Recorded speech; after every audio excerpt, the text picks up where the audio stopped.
Amém, irmãos. Filipe, eu vou falar sobre o Filipe apóstolo, um dos 12, tá bom? Na Bíblia é comum a gente ver dois Filipes, aí faz uma confusão. O Filipe, apóstolo, discípulo de Jesus, ele se concentra no Evangelho de João, né? Tem alguns versículos que citam ele. E tem o Filipe também, diácono, dos 7 diáconos da igreja de Jerusalém, que está em Atos. Então, o Filipe lá de Atos não é o Filipe apóstolo, discípulo de Jesus, são dois Filipes diferentes. Então, nós vamos nos concentrar na vida de Filipe, discípulo de Cristo. Nós temos pouquíssimas informações dele na Bíblia, mas os versículos que falam sobre Filipe, eu achei, assim, muito interessante. As falas, as perguntas que Jesus faz para ele. E Filipe é um nome gentílico, com influência grega, significa amante de cavalos.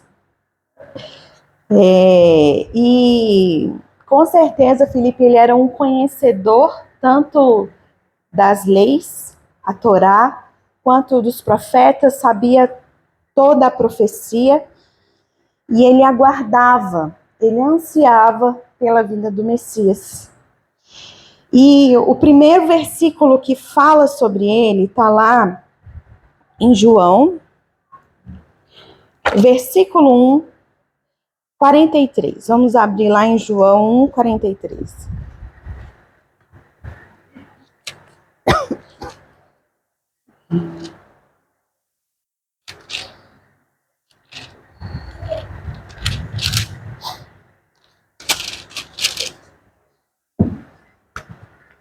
Nós vamos ver no decorrer de outros versículos que Filipe ele era bem racional, pragmático.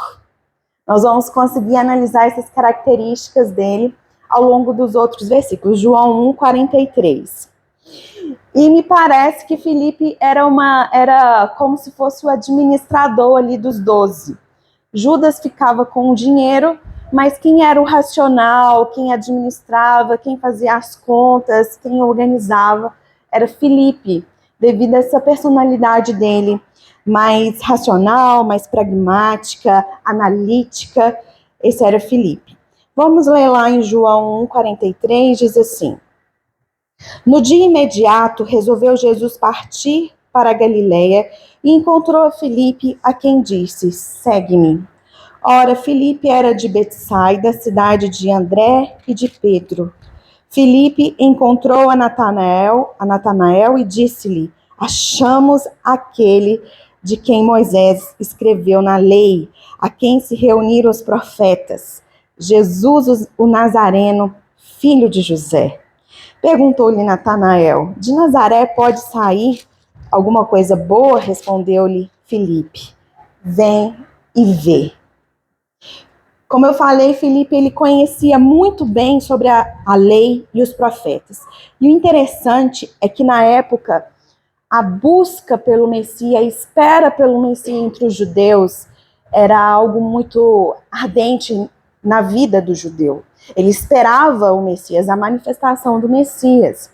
Só que eles esperavam um Messias glorioso, um revolucionário político que ia libertá-los do Império Romano. Eles esperavam esse Messias. Tanto que a maioria não reconhece a Jesus como Messias. A maioria, né, dos judeus na época tem essa dificuldade porque Jesus se apresenta diferente dessa expectativa. O último reinado glorioso, o reino de Salomão, eles esperavam nada abaixo disso. E eles estavam com essa expectativa e surgiam vários Cristos na época, vários Messias. Estava comum se começasse um ajuntamento, eles já enviavam uma pessoa e falava: quem é você?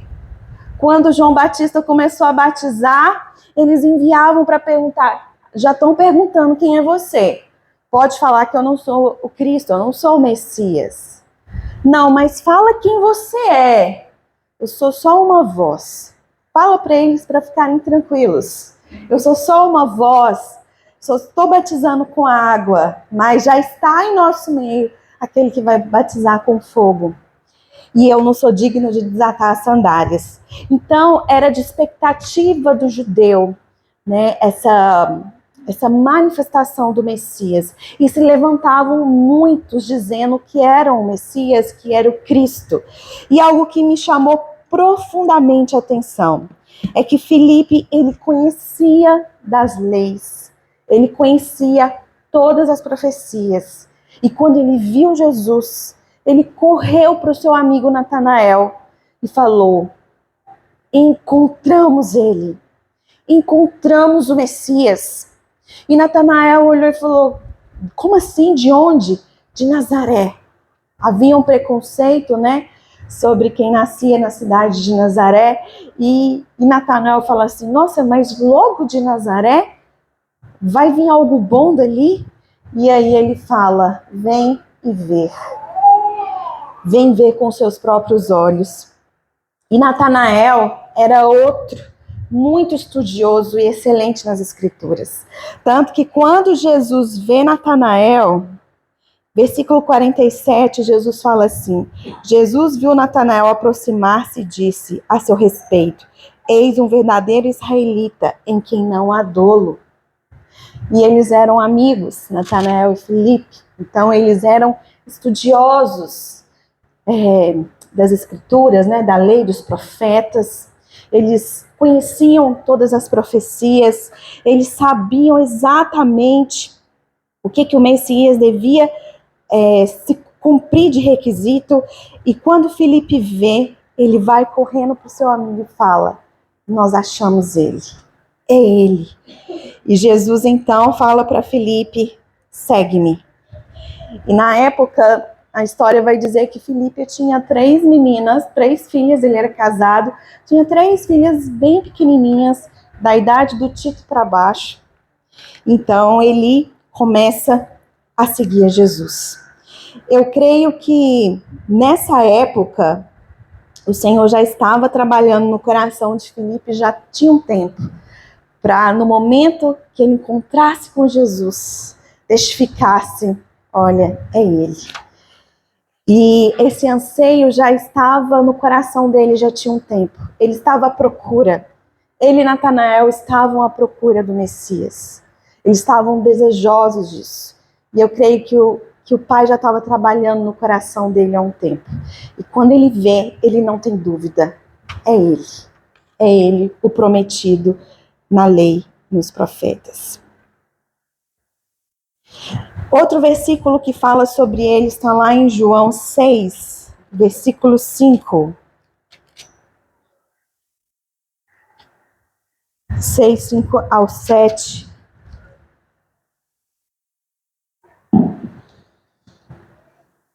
Aqui é a multiplicação de pães e peixes. E aqui nós vamos começar a entender um pouquinho dessa mentalidade mais racional de Filipe, mais pragmática. Capítulo 6, versículo 5. Então Jesus, erguendo os olhos e vendo uma grande multidão, vinha ter com ele e disse a Filipe: Filipe, onde compraremos pães para lhes dar de comer? Filipe, ele era aquele que fazia todos os cálculos, era aquele administrador, analítico. E Jesus vê aquela multidão de mais de 5.000 homens, chama Filipe e fala: e aí, Filipe, como é que a gente vai fazer para alimentar essa multidão? Onde nós vamos comprar os pães? E no versículo 6 fala: mas dizia isso para o experimentar. Jesus estava fazendo um teste com ele, porque ele bem sabia o que estava para fazer. Jesus sabia que ele ia fazer um milagre. E respondeu-lhe Filipe: não lhes bastariam 200 denários de pão para receber cada um o seu pedaço? Jesus, ele sabia exatamente o que ele ia fazer. Alimentar mais de 5.000 pessoas, porque 5.000 eram só homens, fora mulheres e crianças. Era só um milagre vindo dos céus, só um milagre do Pai. E ele chama Filipe porque Jesus sabia que ainda Filipe estava muito limitado à sua forma materialista, analítica, pragmática de pensar. E ele fala: Filipe, como que nós vamos alimentar essa multidão? Onde que nós vamos comprar os pães? Filipe estava andando com Jesus, mas ainda ele não conseguia ver e crer nos milagres. E Filipe poderia ter respondido: mestre, se o Senhor quiser alimentar 5.000, é com o Senhor, só pedir para fazer a fila que a gente faz. E ele faz os cálculos na cabeça dele. Bom, 1 denário é um dia de trabalho. Nós temos tanto no caixa. Senhor, nem com 200 denários a gente consegue comprar pão para esse tanto de gente. Então não tem jeito não, Jesus, não tem jeito. E então Filipe, ele com certeza ficou muito admirado vendo aquele milagre na frente dele, quebrando um dos paradigmas da sua personalidade racional e pragmática. O segundo versículo que fala dele está lá em João 14. Vamos lá ver João 14, 7.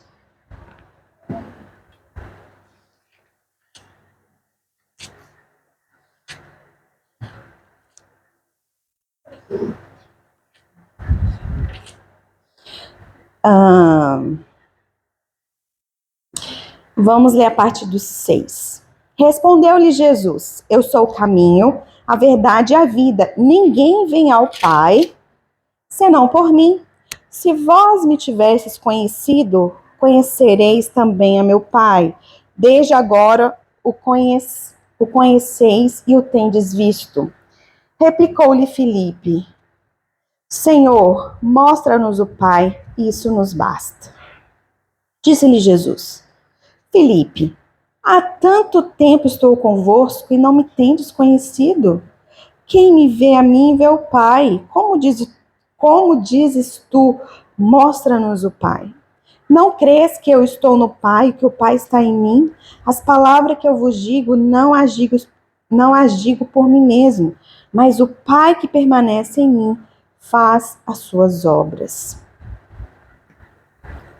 Bom, Filipe, ele era, essa racionalidade dele era muito acentuada.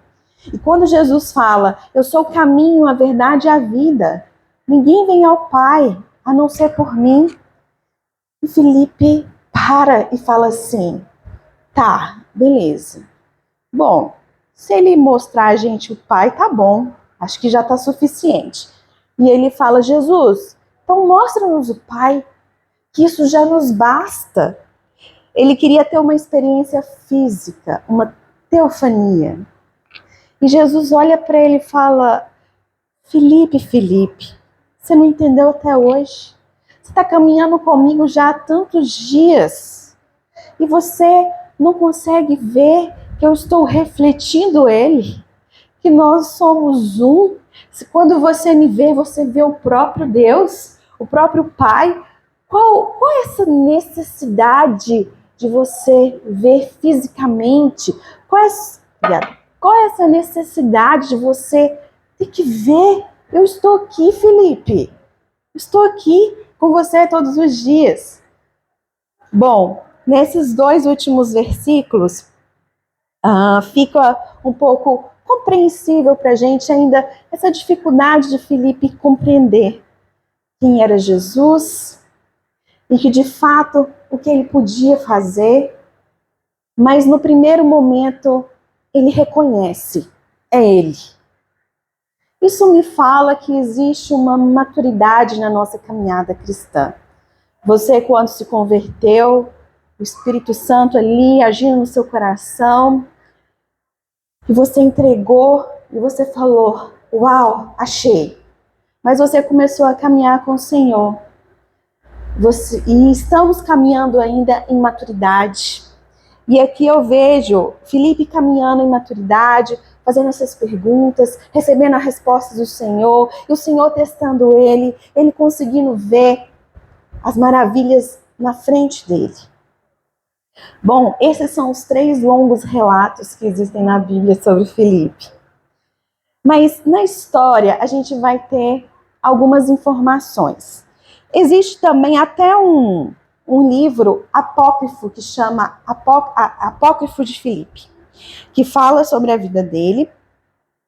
Mas eu vou ler um trecho aqui, de acordo com alguns relatos históricos, gente. Lembra que eu falei que quando Jesus ele chama Filipe, ele tinha 3 filhas bem pequenininhas? E essas filhas crescem, né? E segundo o relato histórico, Filipe, ele é martirizado. E ele é martirizado juntamente com essas 3 filhas.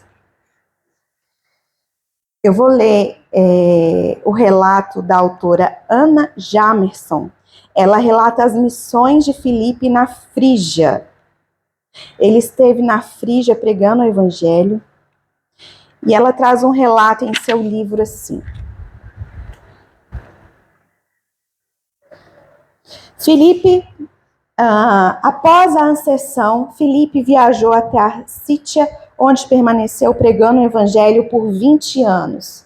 Deslocou-se depois para Hierápolis, na Frígia, onde deparou-se com adeptos da adoração de um monstro assemelhado a uma serpente. Apiedando-se daquela cegueira espiritual, o apóstolo ordenou que a serpente desaparecesse em nome da cruz que ele próprio empunhava.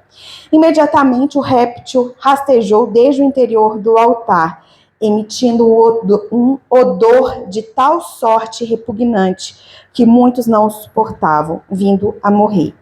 Entre os tais encontrava-se o filho do rei, que expirou nos braços de seus servos. O apóstolo, contudo, por intermédio do poder divino, restaurou-lhe a vida. Desse modo, os sacerdotes do monstro enfureceram-se contra ele, e tomando, o crucificaram e o apedrejaram. Filipe assim entregou seu espírito a Deus, orando ao seu divino mestre em prol de seus inimigos e perseguidos. A gente tem outros relatos aqui também. Ele foi morto em Hierápolis. Filipe, da cidade de Betsaida, de onde também provinha Pedro, apregou Cristo nas Gálias e nas nações vizinhas, trazendo seus bárbaros, que estavam em trevas, à luz do entendimento e ao porto da fé. Mais tarde foi apedrejado, crucificado e morto em Hierápolis, uma cidade na Frígia, onde foi sepultado de cabeça para baixo, juntamente com as suas filhas. Bom, esses relatos, o livro ele não traz uma veracidade 100% deles, mas a gente encontra em muitos autores que de fato ele morre em Hierápolis, pendurado numa cruz bem alta, com os pés virados de cabeça para baixo e apedrejado também, juntamente com as suas filhas. E ele pregou o evangelho, assim, ele não parou de pregar, desde que Jesus, ele não estava mais com eles. Todos os apóstolos tinham essa ousadia muito grande, né? Porque eles foram cheios do Espírito Santo. E eles não paravam de pregar, só a morte que conseguiu parar, só a morte, na verdade, conseguiu calar a voz de cada um. Então, Filipe, ele cumpre a vontade do Pai e a sua missão de ser um discípulo de Cristo. Aquele Filipe que não sabia como que Jesus ia alimentar 5.000 multidões. Pregava mais de 20 anos em uma cidade e deu a vida dele, colocou as filhas. Eu imagino como que ele passou isso para as filhas. A devoção que ele passou para as filhas, e as filhas vendo isso. A história conta da irmã dele, que também foi martirizada e tinha muita devoção a Deus. Ela chamava Mariane. Como que as pessoas ao redor dele foram impactadas com essa chama no coração de Filipe. Aquele Filipe que pedia a Jesus, me mostra o Pai, que eu ainda não estou entendendo muito bem quem é você. Foi aquele que de fato entendeu o que era ser um discípulo de Cristo. O discípulo que dá a sua vida. O discípulo que literalmente dá a sua vida no cotidiano, porque ele deu sua vida no dia a dia da sua vivência e terminou morrendo, sendo martirizado, não só ele, mas vendo as suas filhas indo junto com ele.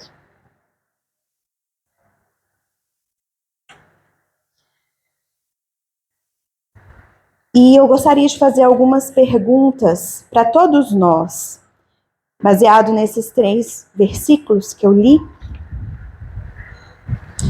Se eu pudesse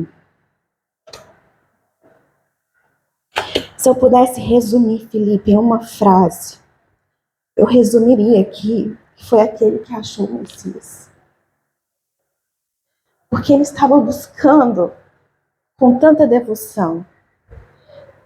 Se você me perguntasse o que mais marcou em você na vida de Felipe, eu falaria, é aquele que achou o Messias. É aquele que encontrou o Messias e foi correndo contar para o irmão dele, para o amigo dele, Natanael.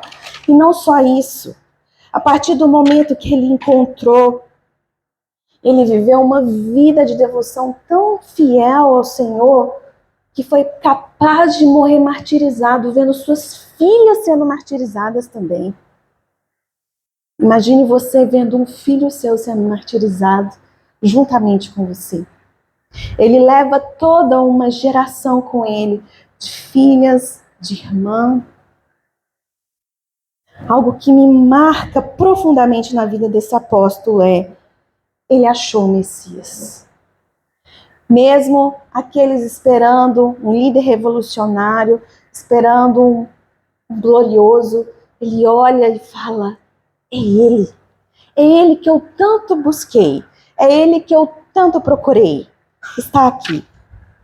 E a primeira pergunta que eu quero fazer para nós é, qual tem sido a nossa maior busca? O que estamos buscando e procurando em nossos dias? O que todos os dias a gente acorda e anseia no nosso coração? O que a gente tem buscado através da nossa força, através do nosso comprometimento, através dos nossos pensamentos? O que nós temos ansiado no nosso dia a dia? Como eu costumo dizer, é tão fácil a gente se perder, né? No nosso cotidiano, de trabalho, de vivência.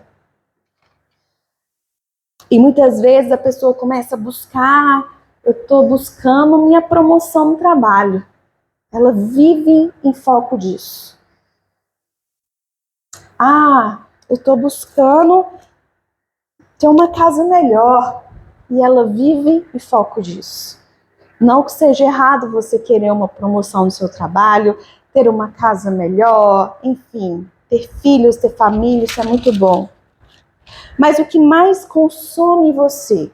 O que você busca de fato, que você fala, esse daqui é o número 1, isso aqui é o que eu mais quero. Bem, na vida de Felipe era encontrar o Messias, e nas nossas vidas continua sendo o mesmo, encontrar com ele todos os dias. Quando você deita sua cabeça no travesseiro e fala assim, Pai, eu preciso ouvir sua voz hoje. Eu não consegui ouvir sua voz ainda. Eu preciso te ouvir, Pai. Eu preciso te ver, Senhor. Eu preciso perceber sua presença comigo. Isso para mim é inegociável. Eu preciso, é isso que eu busco. Ter a consciência da sua presença comigo, dia a dia, no que eu estou fazendo, seja na minha casa, seja com os meus filhos, seja no meu trabalho, o que for. Essa é a minha maior busca, te encontrar, te achar todos os meus dias. E se você não acha ele, poxa, isso é o que eu mais quero. Não é minha promoção no trabalho, não é que meu salário aumente, não é nada disso. Eu preciso achar o Senhor na minha vida, no meu cotidiano, todos os dias. Quando você não acha, você não tá legal. Quando você encontra o Senhor, você, yes, encontrei o Senhor. A presença dele está palpável em mim. Tenho ouvido a voz dele, tenho ansiado por ele, tenho procurado por ele. Então, essa precisa ser e continuar sendo a nossa maior busca de achar a presença dele, de ter a consciência da presença dele diariamente nas nossas vidas, porque ela já está. Qual foi a promessa de Jesus? Eis que estarei convosco todos os dias. Eu vou estar com vocês todos os dias. Eu sei que não é fácil, nós precisamos ter fé. E aí entra o segundo questionamento. Quando Filipe fala, Senhor, não tem jeito de te dar alimento não, viu? Nem 200 denários. E a pergunta que eu faço é, será que nós estamos com essa fé acesa ainda de crer em milagres? Ou nossa mente funciona a partir da nossa racionalidade? Como que tem funcionado a sua mente, a minha mente?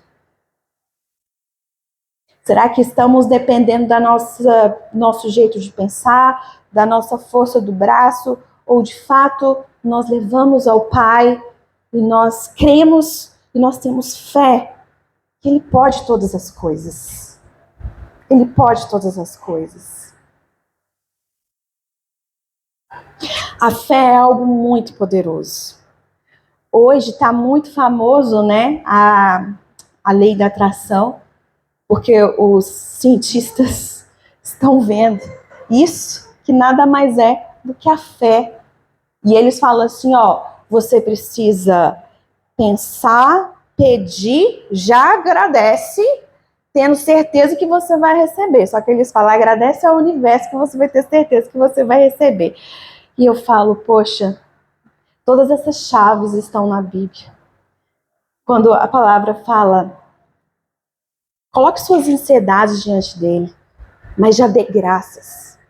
Dê graças a ele, já glorifica. Isso é a certeza de que você entregou para ele e que ele vai fazer. Não é sua mentalidade, não é a força do seu braço. E quantas vezes o Senhor pode nos fazer essa pergunta, né? E aí, Daniel, como é que você vai sair dessa situação, rapaz? Aí você fala para Deus, ai, Deus, tem jeito não. Já pensei em todas as maneiras e realmente não dá. Quantas vezes o Senhor nos faz essa pergunta? E aí? Pai, eu creio que o Senhor tudo pode. Me ajuda a ver com os seus olhos, me ajuda a ter fé, me ajuda a crer nos milagres. Eu sei que o Senhor faz. Eu sei que o Senhor está além de mim, o Senhor está além dos meus planos, o Senhor está além das minhas forças. E a fé que vai te dar a certeza da presença dele com você. É tão difícil para as crianças, né? Às vezes os meninos ficam assim, mãe, mas eu não estou vendo Jesus. Eu falo, eu sei, filho, mas ele está aqui. Mas por que ele é invisível, mãe? Eu não consigo ver ele, não. É difícil quando os nossos olhos não conseguem ver. E já é a terceira pergunta, né? Quando o Filipe fala, eu quero ver o Pai. Eu quero ver ele. Eu quero ter essa experiência com ele. E Jesus fala, você não entendeu ainda. E essa terceira pergunta, quando fala, eu quero ver, como está baseada a sua fé? Sua fé está baseada em experiências? Você espera uma palavra, um sonho, uma profecia? Ou nos basta a presença dele conosco todos os dias? Esses dias eu coloquei um videozinho sobre o Salmo 23, que a tradução mais original do hebraico é: o Senhor é o meu pastor e ele não falta. E aí, quando a gente vai ver os outros versículos, quando fala, ele guia você a pastos verdejantes, a águas tranquilas, e se você passar pelo vale, ele vai ali com a sua vara. Não está querendo dizer, não vai te faltar nada não, alecrim dourado. Vai ser tudo bem. Não, a presença dele basta. Porque se você estiver no vale, ele está com você. Se você estiver nas águas tranquilas, ele está ali. E o que te garante essa vitória todos os dias, momentos bons ou ruins, é a presença dele. Nós não podemos basear nossa fé em experiências, ficar esperando uma palavra, um sonho. Oh Deus, me dá uma profecia, Senhor, preciso, dar um sonho. O Senhor pode fazer. Porque Ele é misericordioso, Ele quer que venhamos entender muitas coisas. Mas é como se Jesus tivesse, ei, você não está entendendo? Eu estou aqui todos os dias com você, falo com você. Você vive me pedindo confirmações, experiência, eu quero ver, eu quero sentir, quero ter um arrepio, eu quero uma palavra, eu quero um sonho. Igual aquelas confirmações de casamento, gente. Deus, eu fico falando, não é fácil ser Deus. Tem que ter patente para ser Deus, né? Só Ele pode ser Deus. Senhor, se Ele vier com a blusa azul, significa que é Ele. Se Ele vier com a blusa verde, significa que não é. Quantas vezes a gente pode fazer provas, né? Deus, eu quero uma prova, eu quero ver, eu quero a confirmação do Senhor, né? Será que é para eu aceitar esse trabalho ou não, Pai? Né? E o Senhor fala, você já tem maturidade, já te dei maturidade, você não está entendendo, né? Imagina, o Tito tem 3 aninhos, mãe, você acha que eu vou com a blusa vermelha ou verde? Ah, filho, vermelha. Agora imagine ele com 18 anos, ô mãe, escolhe uma roupa para mim, escolhe você, vai lá ver como é que eu devo sair. E eu ia falar para ele, você não entendeu, filho? Você já tem autonomia, vai lá. Essas 3 perguntas, esses três versículos que falam de Filipe, falou muito ao meu coração. O que nós temos buscado?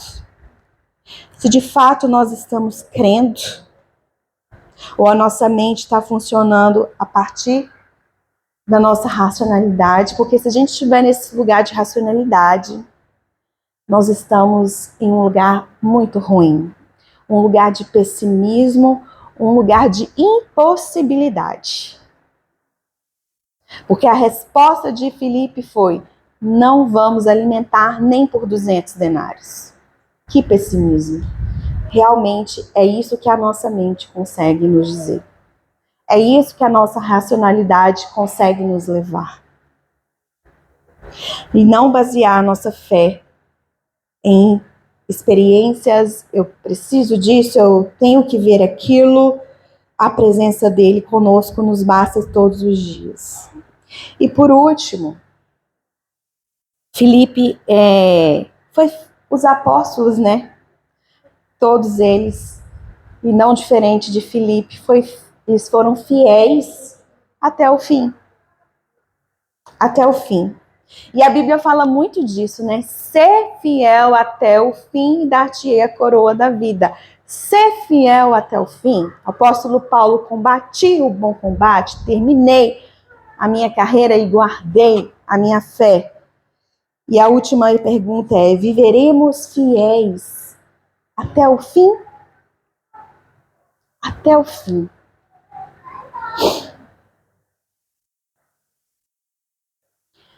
Bom, queria que você abaixasse sua cabeça, fizesse uma oração. Vamos fazer uma oração no que você achou que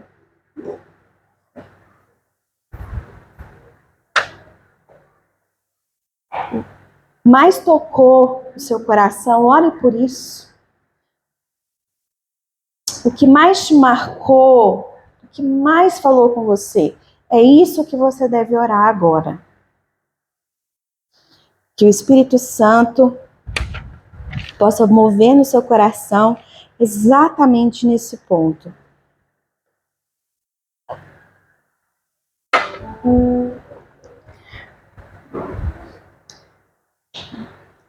Pai, nós queremos e precisamos e ansiamos encontrar o Senhor nos nossos dias, no nosso cotidiano, a ver e a perceber a Cristo em nós. A presença dele nos basta. Que esse seja o nosso maior anseio, Pai. Assim como Moisés declarou, se a tua presença não for comigo, eu não quero avançar. E nós, de fato, nós precisamos da sua presença para avançar. Nós precisamos de fé, da consciência de que o Senhor está. Precisamos sair desse lugar de racionalidade, de pragmatismo, de cálculos e crer que o Senhor é aquele Deus do impossível, que faz milagres, que guia as nossas vidas, tanto no vale quanto nas águas tranquilas. O Senhor está ali e é essa presença que o Senhor promete. O Senhor não nos promete passos verdejantes todos os dias, mas o Senhor promete a sua presença para conosco. E nós queremos crer além, Pai, além de experiências, além de sonhos, além de profecias. Nós queremos permanecer firmes em Ti, de forma simples, genuína e ousada, assim como foi Filipe. E mais do que isso, Pai, passar isso para nossas gerações, passar isso para os nossos filhos, para as pessoas ao nosso redor, para os nossos amigos, para as pessoas que convivem conosco. Porque nós precisamos e queremos ser fiéis até o fim. Que o Teu Espírito nos ajude com alicerces da nossa fé diariamente. Nós queremos, Pai, e nós precisamos dessa realidade em nós. Eis-nos aqui e que continue a falar conosco durante a semana, a ministrar no nosso coração e a seguirmos esse caminho, Pai, de cumprir a Tua vontade, de sermos discípulos do Senhor, no nome de Jesus.